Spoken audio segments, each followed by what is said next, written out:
Hey everybody, I'm John Merritt from Born to Produce, and you lovely people are going to learn to make this track from nothing right through to the final mixdown and master. Now we turn to cold. I'm losing my control. You and me, always gonna love you even on the bad days. Gonna want you even in the worst ways. You and me, always. Close my eyes, I think that. Okay, this is going to be loads of fun, and the first 4 lessons are completely free. You can follow along in any DAW as long as you know your way around it. For example, when I talk about using automation or EQ, you're going to know where to go in your DAW in order to do that. All right, that's enough waffle. Let's get into it. So start with a blank project in whichever DAW you're using. Now I want to get right on with this, so let's bring in our first 2 drum sounds, and then we'll talk about what defines a future bass beat as we make it. So I just go to my media browser and I'll navigate to the tutorial download folder that I've uncompressed on my desktop. If you're watching this on YouTube, there is a download link in the description that has the files needed to complete the first 4 lessons. So download and uncompress that. Go to the work files, audio, and then find Kick 01. Now I like to load my drums into a sampler track rather than just using plain audio, as it's easier to change the pitch and dynamics and even the sample itself if I want to. Now almost all DAWs these days have a built-in sampler. If for some reason your DAW does not, either just use it as pure audio, that's fine, or there is a free sampler called the TX16WX, which is available for all platforms. So just search that and just find the first link there, download, install, and you'll be good to go. So that's the kick loaded in. Let's do the same for the snare. So snare 08, I'm going to add that to a sampler track as well. And I'm just going to quickly change the color of the snare because in a minute when we draw the kick pattern, I want to be able to see the snare at the same time, and I need them to be different colors for that. Just going to draw in a couple of blank MIDI segments. It can just be a bar long for now. One thing I always do when I bring in the first sound into my project is I turn this down to about minus 10 dB, roughly around there anyway. It doesn't have to be precise. And this is just the sort of cheap way of doing gain staging. And now that we have set the kick level, we'll then adjust the level of any new elements that we bring into our project to match the kick's volume. And this just means that the output of our project's never going to get too loud and we're never going to get digital clipping. Okay, so obviously the sounds that you use for your drums are important in what defines the genre of music. But when it comes to rhythm, what defines a future bass beat over, say, breakbeat, dubstep, or a trap beat?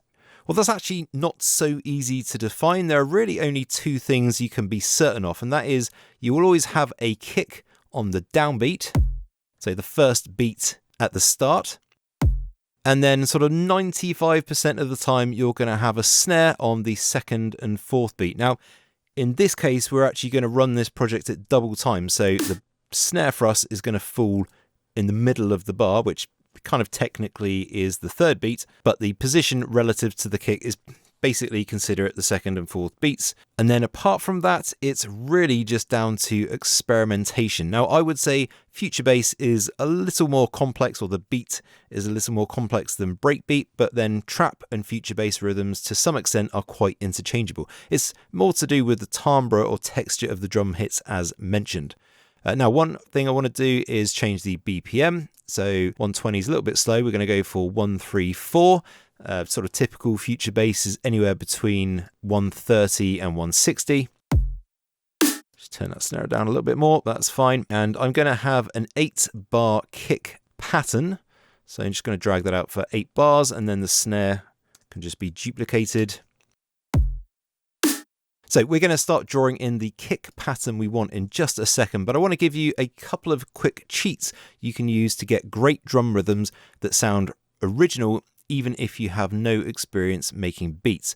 So firstly, don't be afraid of using loops, but try and use them to enhance a beat that you have made. So you make a kick and a snare pattern and then use a loop to enhance this, which is what we're going to do in this course, rather than just using a full beat from a sample pack, as this will give you a much more original sound to your tracks. Secondly, if you get really stuck coming up with a good rhythm for the kick and snare, you can use a process I call beat tracing, where you find a loop in a sample pack or from another track and just copy the timing positions of those drums using obviously different one-shot drum samples. So this works better for copying just the kick and snare positions. The rhythm of other drums in a loop can often be much harder to copy. It does depend on the loop. All right, so let's get this kick pattern sorted. So I'm just going to go into this, highlighting both the kick and the snare. Obviously, you can see the snare there. In fact, let's just quickly shorten that, give us a little bit more room. And then I've got my kick, which is what we're going to work on. So even though we're going for an 8-bar kick pattern, which obviously seems like quite a long pattern, this does not mean that it's going to be like completely different all the way through, as it's really important to have repetition to your beats. So basically what we're going to do is make a 2-bar kick pattern. We're going to copy that to the next 2 bars, make like a couple of minor changes, and then we'll copy that 4-bar pattern over to this half, and then we'll make a couple more changes to the beat. So we're kind of building a complex beat out of simplicity, or starting simply. So let's just get the first 2 bars of this beat sorted.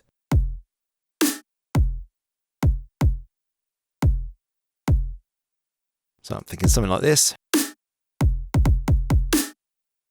Okay, so that's cool. Now I'm just going to copy that kick pattern over to the bars sort of 3 and 4 of this particular drum beat. And we're just going to make a couple of changes. So let's have an extra kick in here.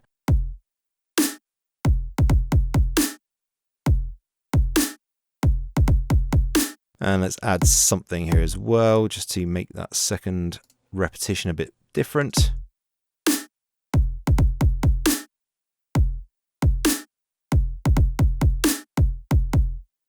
Okay, sounded cool. Let's copy this over to the second half, or the last 4 bars of this kick pattern. And again, we're just going to make a couple of changes here.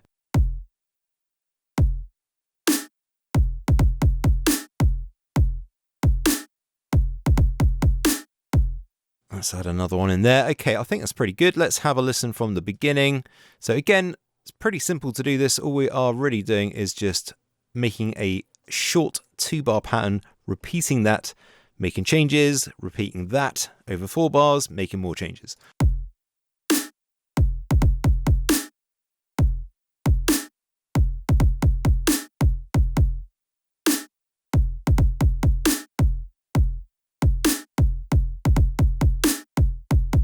And we have a good start to our future bass beat. So as mentioned, obviously the sounds you'll use have an impact on how future bassy the beat will sound. For example, if you use, say, a softer snare and replace the kicks with 808 kick drums, then this beat could be decidedly trappish. So the sounds you pick play a really important role in defining the genre. Now, the drums I've used are sort of very direct and high energy. One thing that we're going to get into in much more detail later on is that the song structure of this track is kind of based around the principle of creating push and pull on all sort of different levels, whether that's with the melody, with the beat, and with the overall song structure. So when the kick and snare are playing, that kind of represents the most intense sections of the track, basically the chorus, and the rest of the track is kind of like dressing for the chorus, or a way to balance the chorus sections. So I really wanted drums that were super direct and nice high energy, or nice and punchy. But again, this is all coming up later in the tutorial. Now, I quickly want to add a drum loop over the top of this beat, and then we're going to get into making the chord progression. So let's go in, find drum loop 01. I'm just going to drop this in as audio. Let's just turn it down a fraction.